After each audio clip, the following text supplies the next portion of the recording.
ജീവിതത്തില് ഒത്തിരിയേറെ ആകാംക്ഷകള് ഉൾക്കൊണ്ട ഒരു മനുഷ്യനാണ് ജോളി. കാരണം ഈ ജോലികളൊക്കെ ചെയ്യുക എളുപ്പമുള്ള കാര്യം. This lot of tension. അതിൻ്റെ എല്ലാ നടുവില് ആ ആകാംക്ഷകളും ഉത്കണ്ഠകളും പ്രയാസങ്ങളും ആശങ്കകളും മാറി ശാന്തിയുടെ തീരത്തേക്ക് അണഞ്ഞിരിക്കുകയാണ്. ദൈവം മഹത്വത്തിന് കിരീടം നൽകി അദ്ദേഹത്തെ അനുഗ്രഹിക്കട്ടെ. ഞങ്ങളുടെ എല്ലാവരുടെയും സ്നേഹം അറിയിക്കുന്നു. നിങ്ങൾ എല്ലാവരെയും ഇവിടെയുള്ളത് എത്രയോ ആശ്വാസകരമാണെന്ന് ഞാൻ പറയുകയാണ് കേട്ടോ. നമുക്ക് ഈ മരണത്തില് നമുക്ക് ഏറ്റവും അത്യാവശ്യം ആളുകളാണ്. നമുക്ക് ആളുകളെ ചുറ്റുമുണ്ടെന്ന് നമുക്കറിയണം. അതിവിടെ മാത്രമല്ല, നിങ്ങൾ എല്ലാവരും പറയും മരിച്ച സ്ഥലങ്ങളിലൊക്കെ നിങ്ങൾ പോകണം കേട്ടോ. ചിലപ്പോൾ 7:41 നമുക്ക് അസൗകര്യമാകാം. പക്ഷെ അതൊക്കെ കാരണവന്മാരെ ചിന്തിച്ചിരിക്കുന്നത് ഈ കൂട്ടായ്മയില് ഈ ദുഃഖത്തിന് ഒരു അലിവുണ്ടാകാനായിട്ടാണ്. അപ്പൊ നിങ്ങളുടെ സാന്നിധ്യം വളരെ മനോഹരമാണ്. അച്ഛന്മാർ ഒത്തിരി പേര് വന്നിട്ടുണ്ട് കേട്ടോ. The priests who know Malayalam and don't know Malayalam, and many would have been like to be here, but they are not able to come because it is Saturday, and many churches are celebrating the feast just before the Lenten season. നമുക്ക് ഒരുമിച്ച് കർത്താവിനോട് പ്രാർത്ഥിക്കാം. ഒത്തിരിയേറെ ആളുകൾ വന്നിട്ടുണ്ട്. ഒരു ചേച്ചി ഞങ്ങളുടെ വാത്സല്യം അറിയിക്കുന്നു. We love you, we care about you, and we are united with you. പിന്നെ ഞങ്ങൾ എല്ലാം വരുന്ന കുടുംബങ്ങളില് we have lost beloved people at the prime age. 45-ല് 50 വയസ്സുകളില് വളരെ പ്രിയപ്പെട്ട ആളുകൾ നഷ്ടപ്പെട്ടവരാണ് ഞങ്ങൾ ചുറ്റുമിരിക്കുന്നവര്.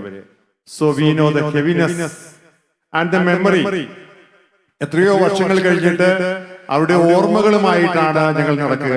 വ്യാകുലപ്പെടാറുണ്ട്, കഷ്ടപ്പെടാറുണ്ട്, സങ്കടപ്പെടാറുണ്ട്. ചേച്ചി അല്ലെങ്കിൽ ചേട്ടൻ അല്ലെങ്കിൽ അപ്പച്ചൻ അല്ലെ അമ്മച്ചി ഉണ്ടായിരുന്നെങ്കിൽ എന്ന് പലപ്പോഴും ആശിച്ചു പോകാറുണ്ട്. അങ്ങനെ ഒരു പ്രഹേളികയാണ് ജീവിതം. ഞാൻ മകനെ കണ്ടു, അമിതിനെ കണ്ടു, നിതിനെ കണ്ടു, മരുമകനെ കണ്ടു. അപ്പം അവരുടെ എല്ലാവരുടെയും തന്നെ ഞങ്ങളുടെ സ്നേഹം അറിയിക്കുകയാണ്, സ്നേഹവും വാത്സല്യവും അറിയിക്കുകയാണ്. കാരണം ജീവിതത്തില് മർക്കോസ് ലീഹ പറയുന്ന ഒരു കാര്യമുണ്ട്. നമ്മുടെ ജീവിതമാകുന്ന മേശയില് ദൈവം നിത്യനായ ആതിഥേയനാണ്. Is the host. നമ്മളെല്ലാവരും ഗസ്റ്റ് ആണ്. അപ്പൊ അവൻ വിളമ്പുന്ന ആഹാരം കഴിക്കുവാനായിട്ട് സന്മനസ് കാണിക്കുന്നിടത്താണ് നമ്മുടെ വിശ്വാസം ശക്തമായിട്ട് മാറുക. അവൻ വിളമ്പുന്നത് കഴിക്കുവാനായിട്ട്. ഇപ്പൊ ഈ മേശയിലേക്ക്, ഈ വീട്ടിലേക്ക്, സന്തോഷം തുളുമ്പുന്ന വീട്ടിലേക്ക് ദൈവം മരണത്തിന്റെ രൂപത്തിൽ കടന്നു വന്നു. നിത്യമായ സത്യമാണ് മരണം. മറ്റെല്ലാ സത്യങ്ങളും ശരിയല്ലെങ്കിലും മരണം നിത്യമായ സത്യമാണ്. അതോടൊപ്പം ജോളി ചേച്ചിയോടും മോളോടും മോനോടും മരുമകനോടും ബന്ധപ്പെട്ട് പറയാനുള്ളത് ദാവീദ് പറഞ്ഞൊരു കാര്യമാണ്. കുഞ്ഞിന്റെ മരണത്തിന് ശേഷം അദ്ദേഹം എഴുന്നേൽക്കുക മാത്രമല്ല, വസ്ത്രങ്ങൾ ധരിച്ചു, ആഹാരം കഴിച്ചു. അപ്പോൾ ആൾക്കാർ ചോദിച്ചു ഇതെന്താ കാണിക്കുന്നത്? പറഞ്ഞു നമുക്ക് തിരിച്ചു നടക്കണം, നമുക്ക് മുന്നോട്ട് പോകണം. കാരണം നമ്മളിൽ മുകളിൽ പോയിരിക്കുന്ന ആള് നമ്മളെ കുറിച്ച് ചിന്തിക്കുന്നത് നമ്മൾ സന്തോഷമായിട്ട് ജീവിക്കണമെന്നുള്ളതാണ്. കാരണം ജോലിയോടെ പോയപ്പോഴ് നിത്യമായ സന്തോഷത്തിൽ പങ്കെടുക്കുകയാണ്. എളുപ്പമല്ലെന്നറിയാം. ഓർമ്മകളുടെ ഒരു കൊട്ടാരമാണ് ജീവിതം. മനസ്സിലാക്കുവാൻ സാധിക്കാത്ത സമസ്യയാണ് ജീവിതം. ആ സമസ്യയില് ഈശോയോട് ചേർന്ന് 33-ാമത്തെ വയസ്സില് മരിച്ചുപോയ ഈശോയോട് ചേർന്ന് പുനരുദ്ധാനം ചെയ്ത മിശിഹായോട് ചേർന്ന് ആ മരണത്തില് വ്യാകുലപ്പെട്ട പരിശുദ്ധ അമ്മയോടും സ്ത്രീഹന്മാരോടും ശിഷ്യകളോടും ചേർന്ന് ലവ്ലി ചേച്ചിയെയും പ്രത്യേകിച്ച് മോളെ കേട്ടോ, മോളെ this time, even in the midst of sadness, may God hold you. എത്രയോ മനോഹരമായ ഒരു കാര്യമാണത്. ഒരു കുഞ്ഞിനെ ഗർഭം ധരിക്കുക എന്നുള്ള കാര്യം. അതില് ദൈവം കൈപിടിച്ച് നടക്കട്ടെ.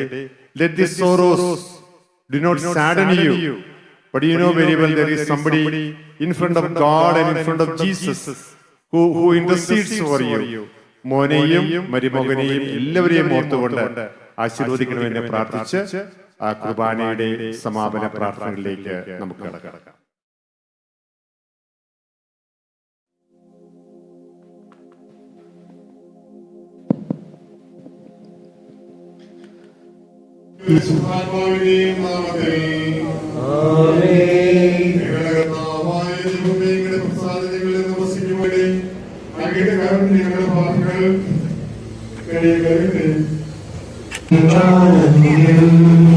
പരിഭാവനമാ ഈശ്വരവിധിയാ ഉയരിയാത്തും നരയമെന്നും താരമരണം ദൂരകറ്റും നിർദ്ദയമൊരു നാളമ്മയിൽ നിന്നും മകളയകറ്റും നരനായി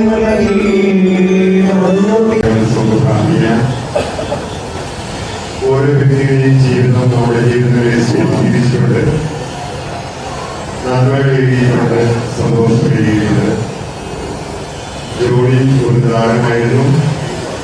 ദൈവത്തിന്റെ ദാനമായ ജോലി നമ്മുടെ ജീവിതത്തിൽ ചെയ്യാം.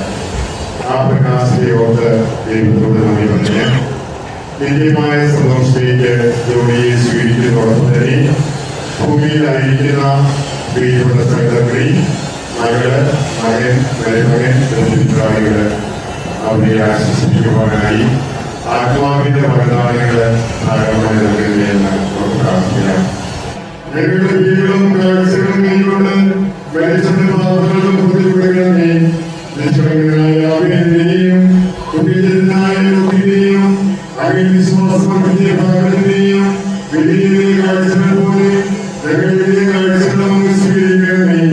ഈ കുടുംബത്തെ ഞങ്ങളുടെയും അവിടുത്തെ തിരുനാളുകളെയും പ്രാർത്ഥന സ്വീകരിച്ച് ഈ കുടുംബത്തിൽ അനുഗ്രഹിക്കുകയും ഇവിടുന്ന് മരിച്ചുപോയ ജോലിവാസികളാത്മാവിന് നിത്യാശ്വാസം നൽകുകയും ചെയ്യണമേ.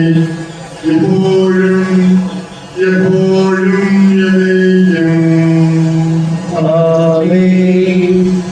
Once again, thanks to our bishop, all the fathers here, and my brother and Kusma come here to pay the homage to him and then console Lovely's family.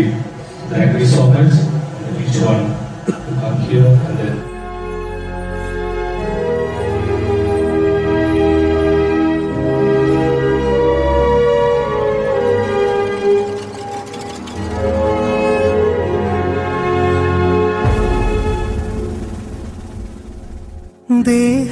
ദേഹമെങ്ങോര വസ്ത്രമൂരി ഞാൻ ആറടി മണ്ണിലാഴ്ത്തവേ, ഭൂമിയെങ്ങോര കൂടുവിട്ടു ഞാൻ സ്വർഗമാം വീട്ടിൽ ചെല്ലവേ.